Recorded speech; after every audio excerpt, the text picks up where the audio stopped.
Kavuma kino kyayogerako tekisoboka naye mu mawulire nga ino kiraga abantu nti kisoboka. Gwe Lukwago okuvayo ogambe nti ogenda kusamoninga Muhoozi ngani kale oli looya naye nga bwe wamusamoninga wa era wabadde ogenda musanga wa. Mwe mulina ebintu ebiri mu babusaabusa bye muganye okugamba abantu. General Muhoozi Kainerugaba talina budde mwe bwe mulooza nti ayina. General Muhoozi Kainerugaba yabadde ayisaawo eno kabineti ye yino eno gye yabadde ayisaawo. Eno kabineti ye kabineti yemu etukulembera ng'eggwanga.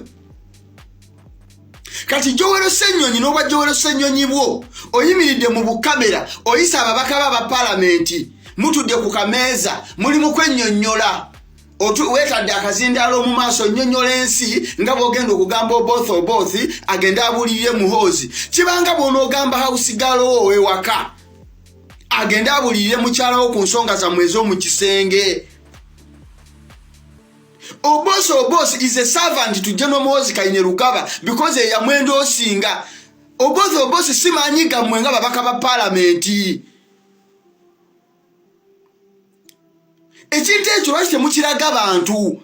Joel Ssenyonyi emmotoka z'ovuga ziri mu mateeka n'abasirikale abakukuma bali mu mateeka naye era Muhoozi ng'agambye nti togenda kubeera nabo tosobola kubeera nabo. Kakati gwe ye muntu gw'oli mu kulengeza olaga abantu nti Muhoozi munafu nnyo. Muhoozi ali ranka namba 28 sipiika ali ranka namba 3.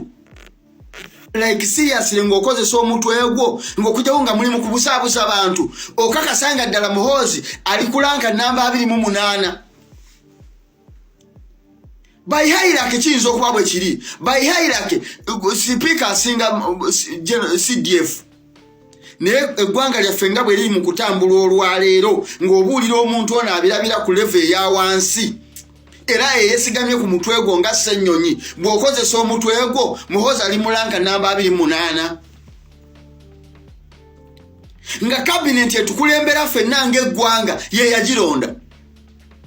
Okani gwe muyinako amagezi nga mmwe ababaka ba parliamenti nga ne parliamenti ebawa obuyinza okwerondera sipiika ne deputy speaker nga ne deputy speaker yabalema okulonda nga naye bamalondera mulondere mbu batugambye tayebwa. Bantu mmwe muli bafu walayi muli babi. Kakati nawe okuŋŋanyiza buno ababaka bo tebalina byakukola kuba ababaka tebalina mirimu mirala. Kati bw'obayita abadduka buddisi baba bafunye ekyokukola. Gwe oŋŋamba otya mbu mutudde ku mmeeza ng'ababaka ba National Unity Platform leader of opposition atuyise mutudde ku mmeeza ng'ensonga ebatuuziza ku mmeeza mugenda kuteesa kutuma Oboth eri mukama we. Nga bwe kyali kibadde ddi nga hausigalo w'omunju abulira nannyini maka omukyala. General Muhoozi Kainerugaba ye yayendosinga Oboth netayebwa. Cabinet President Museveni gye yafulumya ebitundu 85 ku buli 10 ya General Muhoozi Kainerugaba ya PLU. Ekibaganya okujja okugamba ensi nti eggwanga lino essaawa zino we tuli okusinziiranga ku ntegeera yaffe bwe tulaba ebintu PLU yekulembera. Abasajja bali mu kukola transition mu lugezigezi ng'ate mwe mubayambako mwefuula bize nti muyimiddeo okulwa abantu. Nsonga ki gye mugenda okuyisaawo mu parliament nga genda kwata General Muhoozi Kainerugaba. Njagala bajjukizaayo sipiika avuddeko Amongo yawa obuyinza ne basamoninga General Muhoozi Kainerugaba n'akira ku makya n'abagamba addemu okuwulira omubaka wa parliament amwasamiza akamwa mwaddamu bwe mwamuyita yajja. Mulwaki mwerozesa nti General Muhoozi Kainerugaba alina obudde bungi. General Muhoozi Kainerugaba ali serious mwe abatali serious. Ye ali serious mu nsonga z'okukwata obuyinza bw'eggwanga. Mbabuulira amazima. Wabula ate mwe mutambulira ku lutambi lwe. Ddala nga tukozesezza emitwe gyaffe ng'abantu. Wabaddewo ensonga ya Lawrence Muganga. Mukimanyi nti eggulu erya Lukwago lyabise ensonga ya Lawrence Muganga. ate mwe nyini nga mwe musasudde buno bubuloga bwa mobera kuno ku internet butandika okufula ensonga ya Lukwago nga diversion. However much yabadde diversion mu ngeri mu obendala nze ku side yange lwakuba nga sikirabira mu ngeri mwe gye mwakirabyemu Lukwago yaga kutekinga political space yammwe.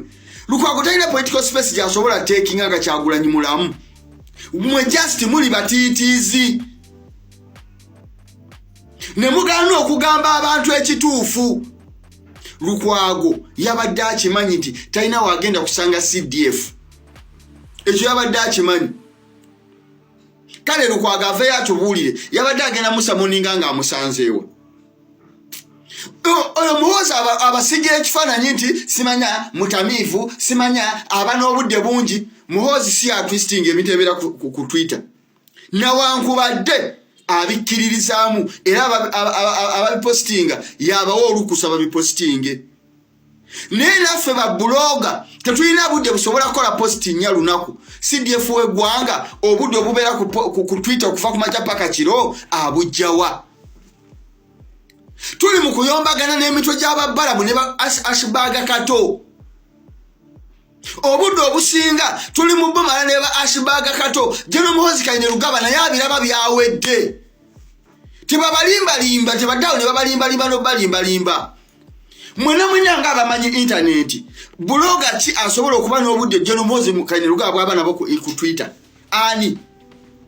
Buloga kyo yabulina. CDF abe n'obudde obumala essaawa 19 ku internet nga buli comment gyokola agiddamu.